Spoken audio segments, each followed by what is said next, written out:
Dalam menjalani kebijakan new normal, Swiss Bell Hotel Silai Palu melakukan rapid test massal untuk seluruh staf dan karyawannya. Kegiatan itu berlangsung di Swiss Bell Hotel Silai Palu, tepatnya Jalan Malonda, Senin 3 Agustus 2020. Pengakuan dari pengelola, kegiatan ini sebenarnya telah rutin dilakukan oleh pihak hotel dan telah berjalan semenjak bulan Juli lalu. Kegiatan ini juga bertujuan untuk memperhatikan kesehatan staf serta karyawan, karena profesi mereka yang selalu berhadapan dengan banyak orang atau para pendatang dari luar kota Palu.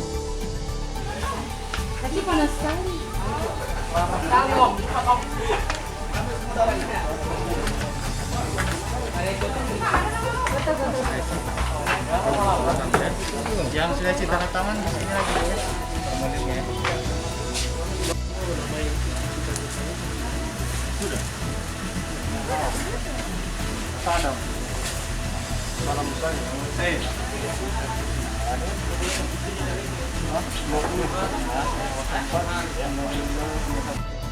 Wisnu Aditya selaku General Manager Swiss Bell Hotel Palu mengatakan bahwa pihak hotel telah menerapkan protokol-protokol kesehatan dalam menyambut para tamu yang berkunjung ke tempat ini. Untuk para tamu yang akan menginap di hotel ini, pihak Swiss Bell Hotel meminta surat rapid maupun surat kesehatan lainnya hingga melakukan pembersihan semua kamar tamu dengan menyemprot cairan disinfektan. Dunia saat ini menerima bonus demokrasi. Kaum milenial mendominasi. Masa lalu adalah sejarah, masa depan sebuah niscaya. Bermodal kekuatan untuk bangkit dari bencana alam dan wabah COVID-19. Kota Palu harus semangat, milenial lokomotifnya. Saya, Imelda Liliana Muhyiddin, calon wali kota Palu, bertekad membenahi kota Palu bersama kaum milenial. Saatnya benahi Palu menuju Adipura. Ya. Menangani masalah ini, memang kami di sini menjalankan protokol, yaitu satu, bagaimana kita mulai berbenah adanya disinfektan. Ya, ini kita lagi sudah buatkan 1, 2 yang ada di sana, 3 kemudian di masing-masing. Supaya orang masuk pun juga diukur dari suhu tubuh tidak lebih daripada 37,5 atau 38. Itu yang pertama. Kedua, karyawan kami memakai masker dan face shield, ya, ada yang pakai masker dan pakai face shield. Kemudian kalau kita lihat tempat duduk juga ada yang kita berikan tali, atau di meja kita berikan tali, artinya jangan ditempati, ya. Jadi ada pembatasan. Kemudian kamar-kamar kami itu kami semprot dengan disinfektan secara reguler, secara berkesinambungan. Ya, jadi kamar yang sudah habis dihuni, kan kamarnya jadi vacant, kosong, tapi masih kotor karena habis dihuni. Itu kami lakukan disinfektan, penyemprotan, ada fotonya semua lengkap. Ya, jadi kita lakukan disinfektan, kita semprot kamar tersebut, kemudian kantor, ruangan meeting juga yang ada di Silai Hall sama di convention, itu kami semprot. Ya, berkala. Kenapa? Ini sebagai langkah utama kita menjalankan protokol untuk COVID-19 supaya jangan sampai timbul pandemi atau klaster yang baru. Ya, nah, tamu yang check-in kami selalu mintakan, kan kalau di bandara itu ada yang namanya surat pengantar ya, kesehatan ya, rapid test ya, surat keterangan sehatnya dia, itu kami minta. Kemudian suhunya dia kita cek, kita tulis di registrasi saat check-in di front office. Jadi saat tamu check-in itu kita ukur. Di sini juga kami diukur suhu tubuhnya, dan apabila masyarakat lokal yang datang tidak memakai masker, kami merencanakan untuk memberikan masker kepada mereka atau pengunjung yang ada, karena wajib masker di sini.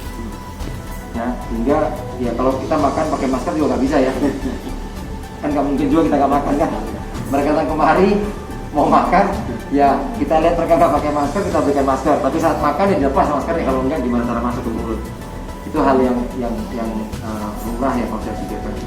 Jadi hal-hal yang demikian kita jalankan. Yang pertama adalah mau masuk kita ada semprotan untuk disinfektan, ya. Kemudian kamar-kamar dan ruangan-ruangan meeting kita semprot pakai disinfektan.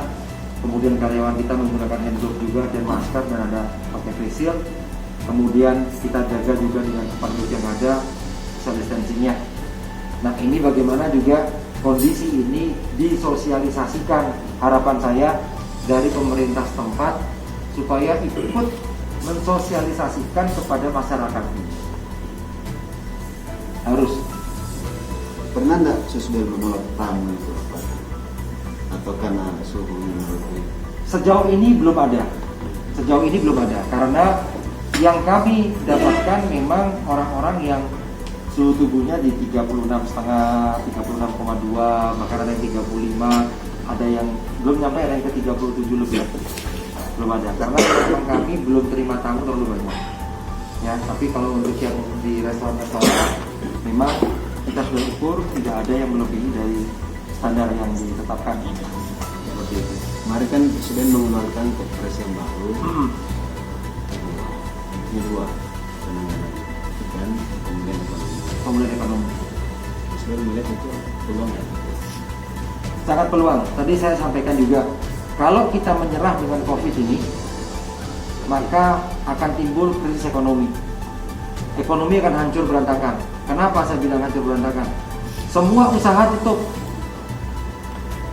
Terus pergerakan keuangan secara finansial bisnis tidak akan ada.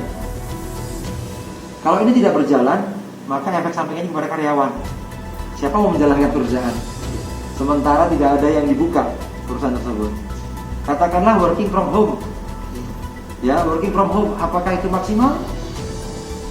Iya, bagi tanda kutip sebagian orang, seperti guru, ya, mungkin dia tidak dengan langsung tatap muka, tetapi mungkin dia melakukan secara virtual, online. Karena anak saya juga kuliah di Pelatih Pariwisata Bali, sudah mulai kuliah tanggal 4, tetapi secara online. Secara online maksudnya apa? Dia buka pakai Zoom, ya. Tapi apakah akan terus berjalan seperti ini ke depannya? Karena sebuah pertanyaan dilema aja nih Pak. Kita bilang bahwa kita harus fight, ya kita harus fight dengan cara apa? Jaga tubuh kita dengan sehat. Itu dulu modal utamanya. Sebab kalau kita tidak menjaga tubuh kita dengan sehat, maka gampang sekali terserang yang namanya virus. Nah, kalau sudah masuk di virus tubuh kita, ya apapun itu bentuknya virus ya pasti akan